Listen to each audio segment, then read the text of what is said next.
സൗദിയിലുള്ള അമേരിക്കയുടെ എംബസിയിൽ ഇറാൻ അവരുടെ ഒരു പുതിയ വേവ് ഓഫ് അറ്റാക്ക് ലോഞ്ച് ചെയ്യാൻ തുടങ്ങിയിട്ടുണ്ട്. 2 ഡ്രോണുകൾ ആ പ്രദേശത്ത് ഇമ്പാക്റ്റ് സൃഷ്ടിച്ചു. മാത്രവുമല്ല, എംബസി ഇപ്പോൾ ക്ലോസ് ചെയ്തിട്ടുണ്ട്. എംബസി ജീവനക്കാർ ആരും ഇവിടെ വരരുത്, അമേരിക്കക്കാർ സൗദി അറേബ്യയിൽ ഉണ്ടെങ്കിൽ ഉടൻ തന്നെ സുരക്ഷിതമായ സ്ഥലങ്ങളിലേക്ക് പോകണമെന്നുള്ള ഒരു പ്രധാനപ്പെട്ട മുന്നറിയിപ്പും സൗദി അറേബ്യ നൽകിയിട്ടുണ്ട്. അത് അമേരിക്ക നൽകിയിട്ടുണ്ട്. ഇതൊരു മേജർ എസ്കലേഷനാണ്. സൗദി അറേബ്യയ്ക്കുള്ളിൽ ഒരു എംബസിയിൽ ആക്രമണം നടത്തുക എന്നത് അമേരിക്കയ്ക്ക് നേരിട്ടൊരു മുന്നറിയിപ്പ് നൽകുന്നത് പോലെയാണ്. അതുപോലെ തന്നെ ഇന്നലെ ട്രംപ്, സ്റ്റീവ് വിൽക്കോഫ് കൂടാതെ ഒരുപാട് വ്യക്തികൾ ഇറാൻ സംബന്ധിക്കുന്ന വിഷയങ്ങൾ സംസാരിച്ചു. ഇവരുടെ സംസാരത്തിൽ നിന്നും ഒരു കാര്യം വ്യക്തമാണ്: ഇറാനിൽ സ്ട്രൈക്ക് നടത്തുന്നത് എത്രത്തോളം പ്രധാനപ്പെട്ടതാണോ അത്രത്തോളം തന്നെ പ്രധാനപ്പെട്ടതാണ് ഇറാന്റെ കയ്യിൽ ഏകദേശം 460 കിലോഗ്രാമിലധികം എൻറിച്ച്ഡ് യുറേനിയം ഉണ്ട്. ഇതുപയോഗിച്ച് 16 ബോംബുകളോളം ഇറാനെ കൊണ്ട് ചെയ്യാൻ കഴിയും. ഇത് അവരുടെ ഒരു അഭിപ്രായമാണ്. അതും ശരിയാണ്. അപ്പോൾ അതിനടുത്ത് എന്ത് ചെയ്യാൻ പോവുകയാണ്? അത് അമേരിക്ക കൈപ്പറ്റാൻ സാധ്യതയുണ്ടോ? എല്ലാം ഈ വീഡിയോയിലൂടെ വിശദമായി അറിയാം.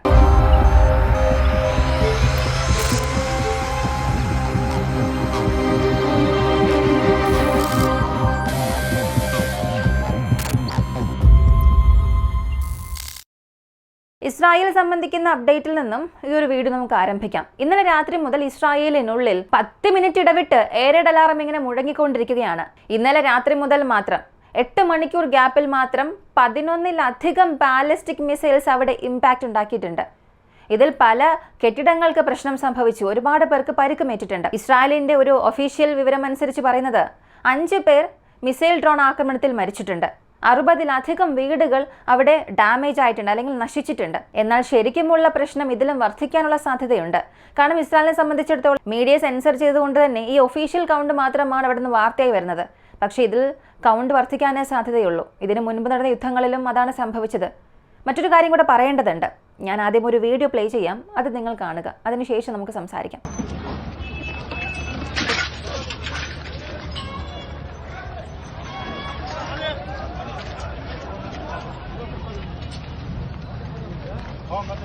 വീഡിയോ കണ്ടല്ലോ. ഒരു വലിയ ആക്രമണത്തിൽ പല കെട്ടിടങ്ങൾ നശിച്ച ഒരു കാഴ്ചയാണ് നിങ്ങൾ കണ്ടത്. ഇന്നലെ മുതൽ ഒരുപാട് മാധ്യമങ്ങൾ പറയുന്നത് ഇത് ഇസ്രായേലിനുള്ളിൽ ഇറാൻ നടത്തിയ മിസൈൽ ആക്രമണത്തിൽ സംഭവിച്ചതാണ് എന്നൊക്കെ. പക്ഷെ ഇത് സത്യമല്ല.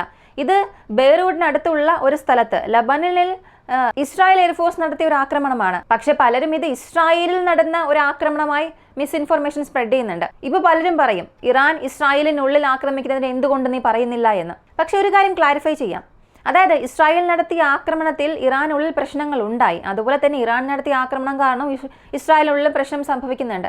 പക്ഷെ സംഭവിക്കുന്നത് ചിലർ ഇസ്രായേലിനുള്ളിൽ നടക്കുന്ന ഈ പ്രശ്നങ്ങളെയൊക്കെ വളരെ വലുതാക്കി കാണിക്കുന്നുണ്ട്. പഴയ ഫൂട്ടേജസ് ഒക്കെ എടുത്ത് കാണിക്കുന്നുണ്ട്. ഇറാനുള്ളിൽ നടന്ന സ്ട്രൈക്കിനെ പോലും ഇത് ഇസ്രായേലിനുള്ളിൽ നടന്നതാണ് എന്നൊക്കെ പറയുന്നുണ്ട്. അതുകൊണ്ട് തന്നെ ഇത് പല മിസ്ഇൻഫോർമേഷൻ പലരിലേക്കും എത്താൻ കാരണമാകുന്നുണ്ട്. പക്ഷെ ശരിയായ കാര്യം എന്താണ്? അവിടെ യഥാർത്ഥത്തിൽ എന്ത് സംഭവിക്കുന്നു എന്നുള്ളത് നിങ്ങൾ മനസ്സിലാക്കണം. അടുത്തത് സൗദിയിലുള്ള അമേരിക്കയുടെ എംബസി. ഈ എംബസി ശരിക്കും ഒരു വലിയ പ്രശ്നത്തിനിരയായിട്ടുണ്ട്. അതിൻ്റെ ഇന്നർ ഭാഗത്ത് അതിൻ്റെ സുരക്ഷാ വലയം എല്ലാം കഴിഞ്ഞ് 2 ഡ്രോണുകൾ ഇമ്പാക്റ്റ് ഉണ്ടാക്കിയിട്ടുണ്ട്. ഈ 2 ഡ്രോൺ ആക്രമണത്തിന് ശേഷം അടുത്തൊരു 10 മിനിറ്റ് കഴിഞ്ഞ് മൂന്നാമതായി ഒരു ഷാഹിദ് ഡ്രോൺ അവിടെ ഒരു ഇമ്പാക്റ്റ് ഉണ്ടാക്കിയിട്ടുണ്ട്. ഇതിൽ ഗണ്യമായ അളവ് നഷ്ടമായ എംബസിയിൽ സംഭവിച്ചിട്ടുണ്ട്. ഇതിനാർക്കും പരിക്കേറ്റതായുള്ള വാർത്തകളൊന്നും വന്നിട്ടില്ല. പക്ഷെ അമേരിക്ക പെട്ടെന്ന് തന്നെ ആ എംബസി ക്ലോസ് ചെയ്തു. അതിനുശേഷം അമേരിക്കയുടെ എംബസി പ്രൊട്ടക്ഷൻ ഗ്രൂപ്പിനെ അവിടേക്ക് അയക്കുകയും എംബസിക്ക് അകത്തുണ്ടായിരുന്ന അധികാരികളെല്ലാം പുറത്തേക്ക് കൊണ്ടുവരികയും അവിടെ സുരക്ഷാ സംവിധാനങ്ങൾ ശക്തമാക്കിയിട്ടുണ്ട്. ഒരുപാട് എയർ ഡിഫൻസ് സിസ്റ്റം മൂവ്മെന്റ്സും അവിടെ ഉള്ളതായി പറയപ്പെടുന്നു. അമേരിക്കയുടെ ഹെലികോപ്റ്റേഴ്സ്, അമേരിക്കയുടെ വ്യോമസേനാ വിമാനങ്ങളെല്ലാം സൗദി അറേബ്യയിൽ ഇപ്പോൾ പെട്രോളിംഗ് നടത്തുകയാണ്. എന്നാൽ ഇതിനും അപ്പുറം ആ ഡ്രോണുകൾ അകത്തേക്ക് വന്നു. അതിവരെ കൊണ്ട് തടയാൻ കഴിഞ്ഞിട്ടില്ല. കാരണം അവർ ഡിഫൻഡ് ചെയ്തത് കൂടാതെ ബാക്കി ഡ്രോണുകൾ ഇത്ര ഇമ്പാക്റ്റ് ഉണ്ടാക്കിയിട്ടുണ്ട്. ഇവിടെ എല്ലാവർക്കും ഉള്ളൊരു സംശയം, ഇറാന്റെ മിസൈൽസ് ഇമ്പാക്റ്റ് ഉണ്ടാക്കിയെന്ന് പറയുന്നു. ഇസ്രായേലും ഡിഫൻഡ് ചെയ്തു എന്ന് പറയുന്നു, അമേരിക്കയും ഡിഫൻഡ് ചെയ്തു എന്ന് പറയുന്നു, ഇറാനും ആക്രമിച്ചു എന്ന് പറയുന്നു. അപ്പോൾ ഇതിലേതാണ് ശരിയെന്ന് ചോദിച്ചാൽ എല്ലാം സത്യമാണ്. ഇറാൻ ഒരു 10 ഡ്രോൺ അയച്ചു എന്നുണ്ടെങ്കിൽ അതിൽ 5 അല്ലെങ്കിൽ 6, കൂടിപ്പോയാൽ ഒരു 7 ഇത്ര ഡ്രോണുകൾ മാത്രമാണ് ഇസ്രായേലിനെ കൊണ്ടും അല്ലെങ്കിൽ അമേരിക്കയെ കൊണ്ടും സൗദി അറേബ്യ, ഖത്തർ ഈ രാജ്യങ്ങളെ കൊണ്ടൊക്കെ ഡിഫൻഡ് ചെയ്യാൻ കഴിയുന്നത്. അതിനുമപ്പുറം ബാക്കിയുള്ള മിസൈൽസും ഡ്രോൺസും താഴെ വീണ് ഇമ്പാക്റ്റ് ഉണ്ടാക്കുന്നുണ്ട്. പക്ഷേ ഇറാന്റെ പക്കലുള്ള വലിയൊരു പ്രശ്നം ഇവരുടെ മിസൈൽസ് വളരെ വില കുറവാണ്. പാട്രിയോട്ട് ഇന്റർസെപ്റ്ററിന്റെ ഒരു ഇന്റർസെപ്റ്റർ വില തന്നെ 2-3 മില്യൺ ആണ്. അതിനേക്കാൾ ഒരല്പം കൂടുതൽ കോസ്റ്റിൽ അല്ലെങ്കിൽ ഡബിൾ ദി എമൗണ്ടിൽ ഒരു ബാലിസ്റ്റിക് മിസൈൽ ഇറാനെ കൊണ്ട് ചെയ്യാൻ കഴിയും. ആ ബാലിസ്റ്റിക് മിസൈൽ MIRV വാർഹെഡ് വരെ കൊണ്ട് സെറ്റ് ചെയ്യാൻ കഴിയും. പക്ഷെ ഇത്രത്തോളം കുറഞ്ഞ മിസൈൽസ് ഉള്ളപ്പോൾ അതിന്റെ ആക്യുറസി കുറവാണ്.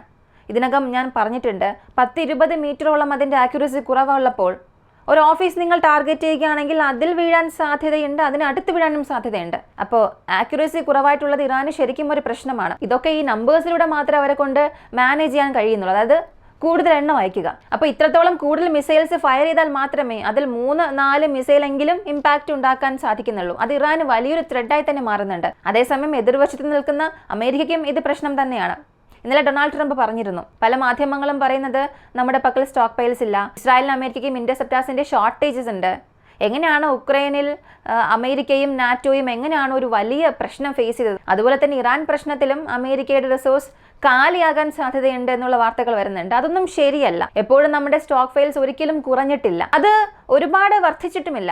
ഒരു ആവറേജ്, ഒരു മീഡിയം എബവ് ആവറേജ്, ആ ഒരു രീതിയിൽ നമുക്ക് ആവശ്യമായ അളവിൽ, അല്ലെങ്കിൽ നമുക്ക് ആവശ്യമുള്ളതിലും ഒരല്പം അധികമാണ് എപ്പോഴും ഉള്ളത്. ബൈഡൻ അഡ്മിനിസ്ട്രേഷൻ ആവശ്യമില്ലാതെ ഉക്രൈൻ ആയുധങ്ങൾ നൽകിയിരുന്നു.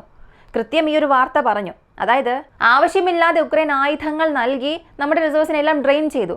പക്ഷെ ഞാൻ ഭരണത്തിൽ വന്ന അടുത്ത 10 മാസത്തിൽ ഈ റിസോഴ്സ് റീബിൽഡ് ചെയ്തു. മാത്രമല്ല ഉക്രൈനിലേക്ക് പോകുന്ന വെപ്പൺസ് കട്ട് ചെയ്യുന്നതിലൂടെ നമ്മുടെ സ്റ്റോക്ക് പൈൽസ് നമുക്ക് വർദ്ധിപ്പിക്കാൻ സാധിച്ചു. ഇതാണ് നമുക്കിപ്പോൾ ഹെൽപ്പ് ചെയ്യുന്നത്. നമ്മളെ സംരക്ഷിക്കാൻ, അതായത് ഇറാനെ ആക്രമിക്കുന്നതിനപ്പുറം നമ്മുടെ സെൽഫ് ഡിഫെൻസ് അല്ലെങ്കിൽ നമ്മുടെ പാർട്ട്നേഴ്സിന്റെ സെൽഫ് ഡിഫെൻസിനും ആവശ്യമായ ആയുധങ്ങൾ നമ്മുടെ പക്കലുണ്ട്.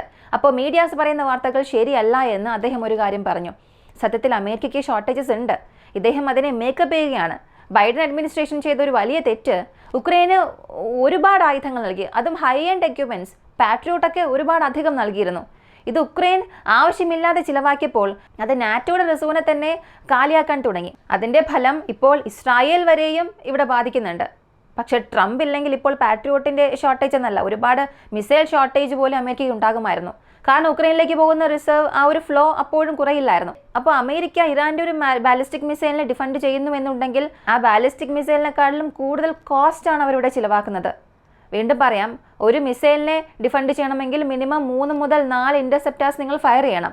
ഒരു മിസൈലിന്റെ കോസ്റ്റ് 8 മില്യൺ ആണ്. ഇറാന്റെ ഒരു മിസൈൽ കോസ്റ്റ് ഒരു 7-8 മില്യൺ ആണ് ആവറേജ്. ഫട്ടാബുള്ള ഹൈപ്പർസോണിക് മിസൈൽസ് ഒക്കെ അതിനേക്കാളും കുറച്ച് കോസ്റ്റ് കൂടുതലാണ്. പക്ഷെ ഒരു പാട്രിയോട്ട് ഇന്റർസെപ്റ്റർ വില 2-3 മില്യൺ ആണ്. ഒരു മിസൈലിനെ നോക്കി നിങ്ങൾ 4 ഇന്റർസെപ്റ്റർ അയച്ചാൽ അപ്പോൾ പിന്നെ ഏകദേശം 2ഉം ഒരേ കോസ്റ്റ് വരുന്നുണ്ട്.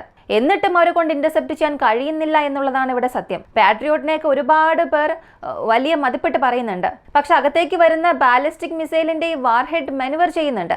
അങ്ങനെ മെനുവർ ചെയ്യുമ്പോൾ അതിനെ ക്യാച്ച് ചെയ്യുന്നതിന് മൾട്ടിപ്പിൾ ഇന്റർസെപ്റ്റേഴ്സ് ഫയർ ചെയ്യുമ്പോൾ ഇറാന്റെ ബാലിസ്റ്റിക് മിസൈൽസിനെ അവരെ കൊണ്ട് പിടിക്കാൻ കഴിയുന്നില്ല. ഇങ്ങനെയുള്ള സംഭവങ്ങൾ നടക്കുന്നു എന്ന് നിങ്ങൾ മനസ്സിലാക്കണം.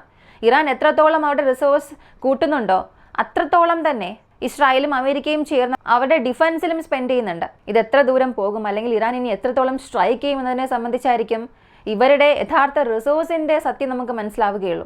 റഷ്യ ഉക്രൈൻ യുദ്ധം അമേരിക്കയുടെ ആർസണൽ എത്രത്തോളം പ്രശ്നം ഉണ്ടാക്കി എന്നുള്ളത് ട്രംപിന്റെ സ്റ്റേറ്റ്മെന്റിലൂടെ തന്നെ മനസ്സിലാകുന്നുണ്ട്.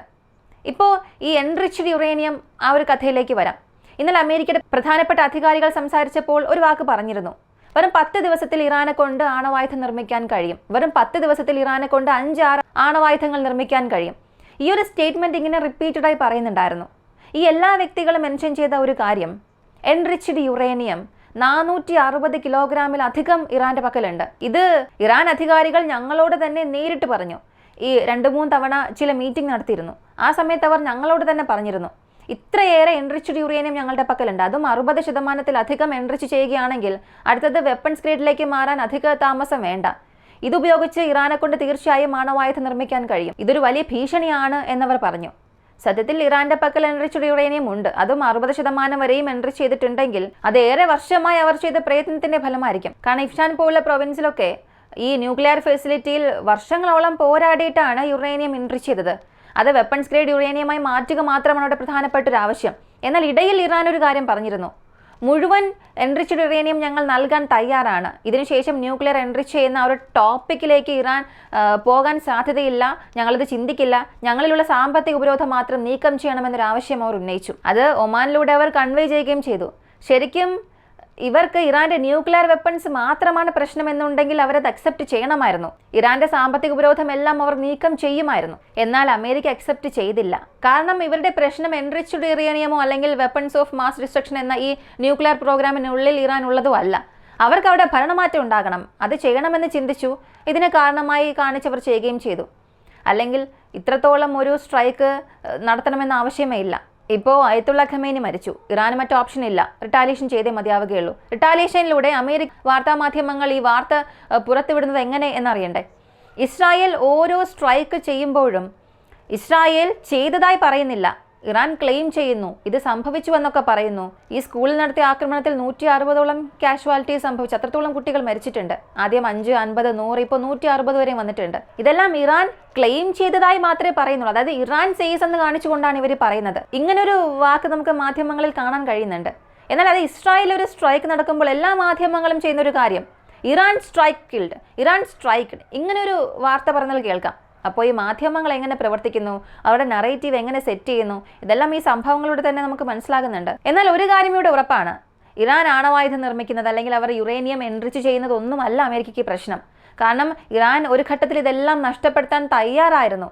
ഒരു സമാധാന ചർച്ചയിലൂടെ ഇവരെ കൊണ്ട് അത് അവസാനിപ്പിക്കാൻ കഴിയുമായിരുന്നു. പക്ഷേ അതൊന്നും അമേരിക്ക ആ സമയം ചെയ്തില്ല. കാരണം ഇറാന്റെ ആണവായുധം ഇവർക്ക് പ്രധാനമല്ല. അവിടെ ഒരു ഭരണമാറ്റം സംഭവിക്കണം. ഇറാന്റെ വലിയൊരു ഗ്യാസ് റിസർവ് ഇവർ കയ്യിലെടുക്കണം. ഇതെല്ലാമാണ് കാരണം.